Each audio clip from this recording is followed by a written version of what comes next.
A judge sentenced an innocent man to death by hanging, despite weak evidence and desperate pleas from his family. The courtroom watched justice fail in real time. But one silent stranger saw something no one else did. Months later, the judge vanished without a trace, and what followed would shock the nation. Before we begin, take a second to like this video, share it with someone who believes justice should never be for sale, and subscribe to this channel for more true crime stories where power, greed, and silence collide. Courts are meant to be places of truth. Places where the innocent are protected and the guilty are punished. But on one unforgettable day, inside a packed American courtroom, justice was sold. An innocent man was sentenced to death by hanging, not because the evidence proved his guilt, but because he was poor. Because someone else had money. And because a judge decided his life was worth less than a bribe. Family members screamed. Friends collapsed in tears. And one silent stranger watched everything from the back of the courtroom. That stranger would make a choice that shattered the legal system itself. Because months later, the judge who passed that sentence vanished. And 2 years later, when his body was finally found in a lonely forest, still wearing parts of his judicial clothing, the truth came out. And it exposed a justice system rotting from the inside. Marcus Holloway had lived his entire life on the edge of survival. He worked long hours at a warehouse, lifting boxes until his hands cracked and bled, earning just enough to pay rent and keep food on the table. He had no criminal record, no powerful connections, and no savings. Marcus believed in the law. He believed that if you were innocent, the truth would protect you. That belief would cost him his life. When a wealthy real estate investor was found murdered in his mansion, the town demanded answers. The police needed a suspect, quickly. And Marcus was in the wrong place at the wrong time. He had once done repair work near the victim's home. That was enough.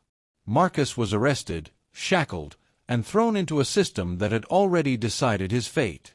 From the very beginning, the case against Marcus Holloway was weak.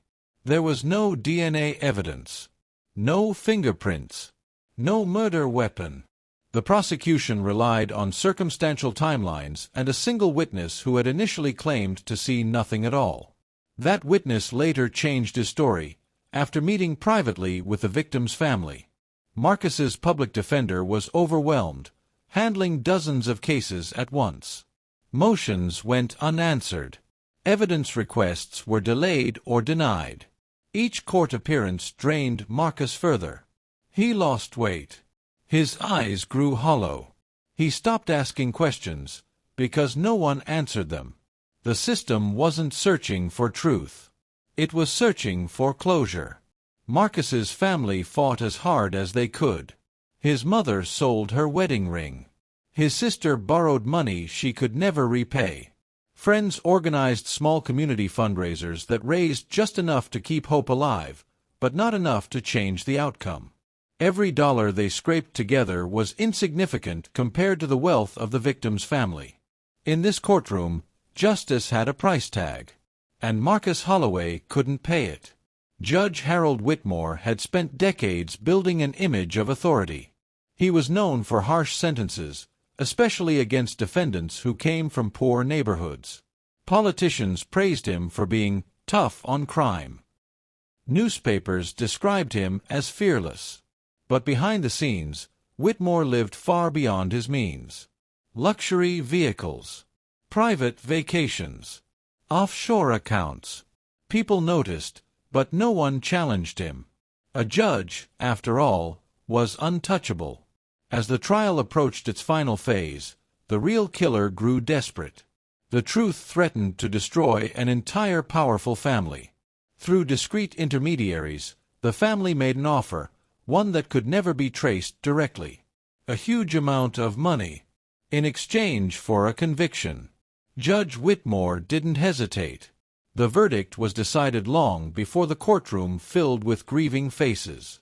The sentencing day felt unreal. Marcus stood shaking, chains clinking softly. His mother clutched her Bible so tightly her knuckles turned white. Friends prayed openly. Judge Whitmore read the sentence without emotion. Death by hanging. The courtroom exploded. Marcus screamed his innocence. His mother collapsed. Security dragged people away. And in the back row, one man stood still. Watching. Listening. Remembering. The man's name was Elias Crow. A former investigative journalist, Elias had once believed exposure could fix corruption.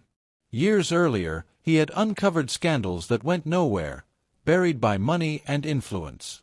He attended trials not for entertainment, but to understand how justice failed. That day, he recognized something familiar. This wasn't a mistake. It was a transaction. And Elias decided that if the system wouldn't act, someone else would. Marcus Holloway was executed 6 months later. His final moments were quiet. "I forgive you," he said. "God knows the truth." The state called it justice. Elias called it murder. Elias didn't act impulsively. He studied Judge Whitmore's habits, his routes, his security weaknesses. He knew killing the judge himself would make him a symbol, and martyrs never fix systems. Instead, he paid for silence. Judge Whitmore was not meant to die publicly. He was meant to disappear. Judge Whitmore never arrived at court one morning. His car was later found abandoned on a rural road. No blood. No struggle. No answers. The media panicked. The justice system trembled. For 2 years, the judge's disappearance haunted the town. But Marcus Holloway remained dead. No investigation reopened his case. Justice moved on. Until nature spoke. A hunter found skeletal remains deep in a forest. Judicial clothing lay nearby. Dental records confirmed the truth. Judge Harold Whitmore was dead. Investigators traced the bribe. The truth unraveled fast. The real killer was exposed. The wealthy family fell. The system cracked. Elias Crow was arrested calmly. "I didn't kill justice," he said. "I revealed it." Marcus Holloway was finally declared innocent. Too late. So ask yourself, when justice is sold, when the innocent are executed, is silence more criminal than revenge? If this story affected you, like, share, and subscribe for more true crime stories that expose the truth behind power and corruption. Justice may be blind, but someone is always watching.